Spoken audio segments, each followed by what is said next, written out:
Have you ever made a deal that you regretted? Did you say yes to someone but then thought that you should have said no? Bought something which wasn't necessary at all? Invested into something that wasn't worthy? Struggling between options? Don't know which one to pick? Literally having a stroke every single time when you have to take a decision? I've got just the book that you need.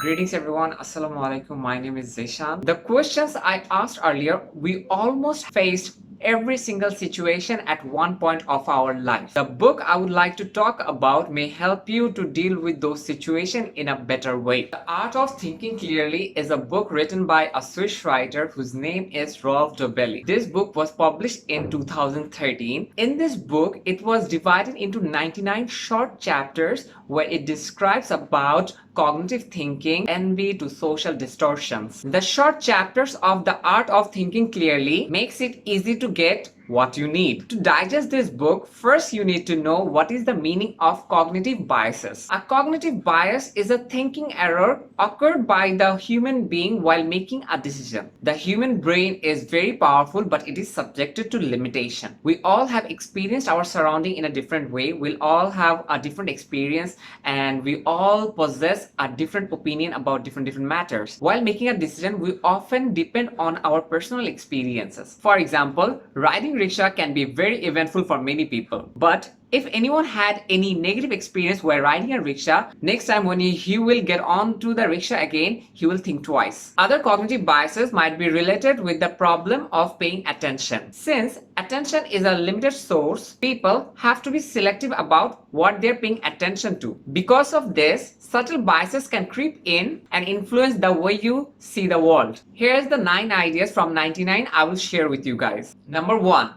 Decide better, decide less. Decision fatigue. Making decisions is exhausting. From waking up early in the morning to going back to bed, we have to make numerous amount of decisions. For example, what to wear for today, what should I have for my breakfast, where should I go, or even if you're working in an office, you're continuously making decisions. While making so many decisions every single day, at one point, we lose the willpower. Willpower is like a battery. After a while, it runs out and it requires to recharge again. And how do we do this? By taking a break, having a nap, or eating something good. One of my favorite video maker Nas talked about this in one of his video where he broadly described about this decision fatigue matter.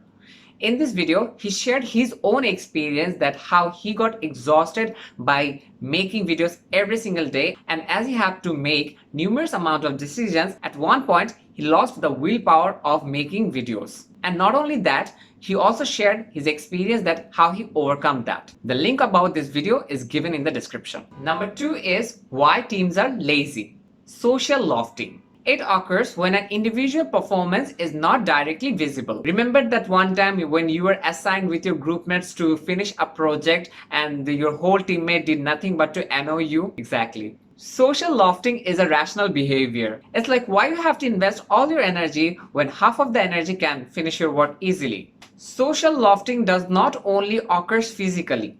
Even in a meeting where there's so many people are talking or engaging into making a decision, some of the individuals are actually prefer to lay back and leave the decision making process on the others. By this, they try to save their own energy. This is basically when a certain number of people can actually finish the work, the rest of the people who are still included into this procedure don't play that much important role. Number 3 is why the first impression deceive. Primacy and recency effects. Without thinking for too long, decide who is a better person. Alan is smart, hardworking, impulsive, critical, stubborn, and jealous. Ben is, however, is jealous, stubborn, critical, hardworking, and brilliant. Now, whom would you prefer to hire as your employee? In the book, it has mentioned that most of the people chose Alan over Ben. Even though the description was exactly the same, your brain pays more attention to the first adjectives that you listen, causing you identify 2 different personalities. Alan is smart, hardworking. Ben is stubborn and critical. The first traits outshines the rest. This is called primacy effect. To conclude this, we can say first and last impression dominate, meaning that the content sandwiches in between has only a weak influence. Try to avoid evaluation based on first impression. There's a high chance that it can be deceiving to you in one way or another. Number 4 is why the evil strike harder. The fear of losing something motivates a person more than the idea of gaining something. When I was a kid, I had two types of teachers who tried to motivate me by saying all the good stuff that I can achieve if I study more. He told me that if I study more, I'll be able to lead a better life, I can do better things for people, and I can be an ideal example of others as well. The other teacher tried to impose fear in me. He told me that if I don't study properly, what are the bad things can happen. And to be honest, I can say that the fear played a much important role than the good things. The way the message was conveyed to me that if I don't study properly, what are the disasters might be waiting for me ahead actually motivated me to study more. Social scientists call it loss aversion. Many companies use this strategy. Instead of telling the customers how they will be benefited, they often try to share that if they don't use this product, what are the problems they might face.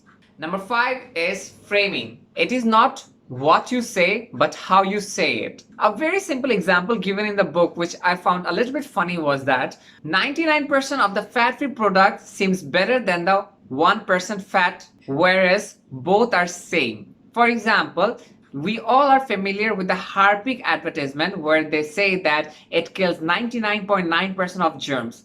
But instead of saying 99.9%, if they say that this product fails to kill 0.01% of germs, we wouldn't be that much motivated to buy it or use it. The basis of framing theory is that the media focuses on a certain part and then give their own meaning so that the audience who are watching it are not actually gaining the actual news. It influences people's choices, and not only that, it also influences how a person will digest the information. The 6th chapter I would like to talk about is if 50 million say something foolish, it's still foolish. Social proof. This is something roughly termed with herd instinct. In this theory, it explains that people tend to feel that they are behaving normally when they see someone else behaving the same. In other words, the more people follow a certain idea, the truer we believe it to be. For example, we have seen that many times some rumors spread so widely that everyone started believing it to be true. Now the question might raise that why do we act like that? Well, in the past, following others was a good way of survival. Suppose 50,000 years ago, you were traveling along with some of your cavemates and suddenly you saw someone is running. You wouldn't wait to look around why he is running. When you see someone running, you just join with him. This instinct has been passed on for generations. Though back in time, it was very important for them to survive. There are many TV shows has done it where they actually put fake smiles at some punchlines to make it much more funnier so that the audiences can actually enjoy this. Number 7 is everything is beautiful at the top. This is known as halo effect. Halo effect occurs when a single aspect dazzles us and affects how we see the full picture. The halo effect always works the same way. We take a simple to obtain or remarkable fact or details such as company's financial situation and bring out the conclusion from it. But then again, just because focusing on one particular side cannot define the whole picture.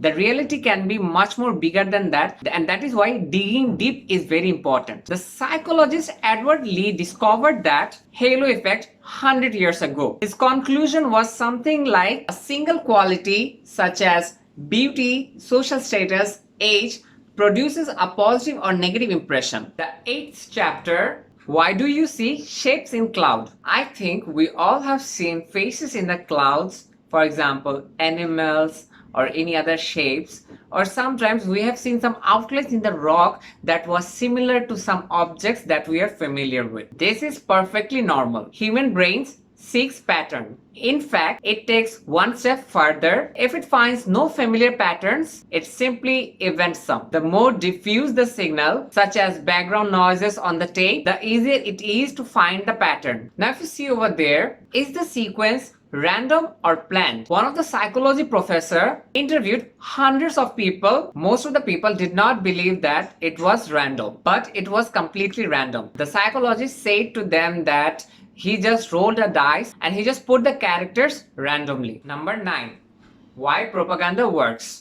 Sleeper effect. Whenever we hear the word propaganda, we tend to have a negative impact. During election, this word is being used a lot. By this propaganda system, what they try to do is to establish a statement. Politicians often try to establish their opinion and establish their position by setting up various newses. Some of the newses can be fake, some of the newses can be true. It's a form of a communication where messages are being filtered to the audience and influence people to come to a conclusion according to their own interest. So these were the 9 ideas out of 99 of this book. I hope that got something interesting today. So if you enjoyed the video, make sure to read the full book because you'll be able to know much more. Thank you so much.